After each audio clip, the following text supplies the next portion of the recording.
Hello guys, sorry I got interrupted a moment ago, so I'm just going to do a second part to that.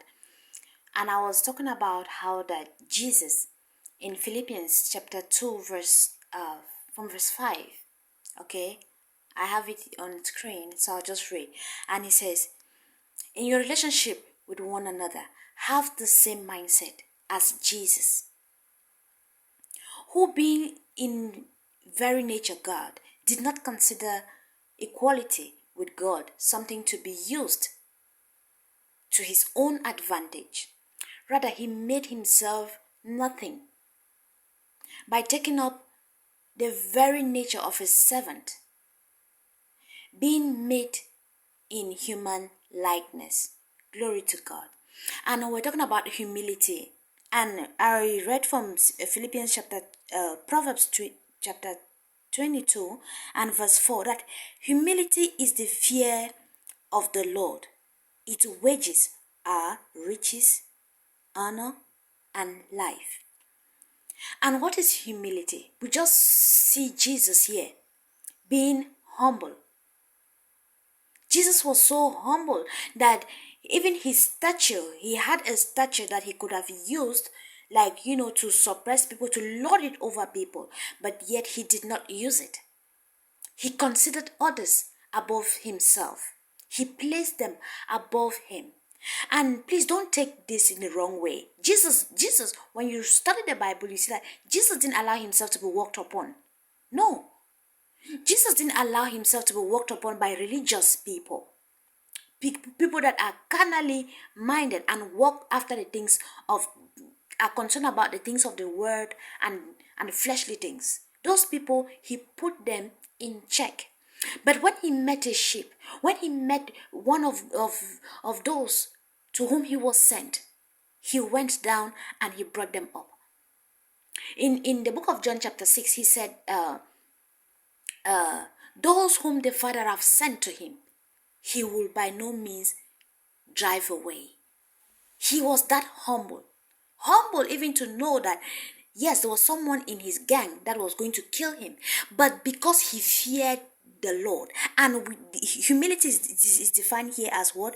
Humility is the fear of the Lord. He knew that Judas was going to kill him, but he allowed him there because Judas was what? Also there to fulfill his own mission. Judas was also there to fulfill his own mission. So Jesus was not concerned about Judas. He was concerned about his assignment. He washed, the day he was washing feet, he washed everybody's feet, including Judas. That was humility. Someone he knew that was going to kill him. He served his what? He served his purpose. He delivered his purpose. And did what God required of him. That is humility. Humility is defined as the fear of God. Placing others before you. Jesus placed the world above himself. I mean, he would have decided that no, I'll be healing the dead and healing, I'll be raising the dead, healing the sick, feeding the hungry, and doing all what I'm doing here. I don't want to die. But he knew that was not the aim, that was not his mission. That wouldn't have brought you and I to the place where we are today. So because of his humble nature and the fear he had for God, he completed his assignment. He fulfilled his purpose. Humility is putting others above you. Putting others above you. Jesus put you and I above himself, above his own life. Glory to God. So, humility is a virtue. It's a virtue of God that Christ embodied to show us that we need to be humble. And I said again that humility is not the same thing as allowing yourself to be trampled on the foot. It's not the same thing. Alright? It is not the same thing. To grow and come to stature, you need a good name. Jesus wasn't walking around trying to, build a good name for himself. No, he was just doing what God had asked him to do.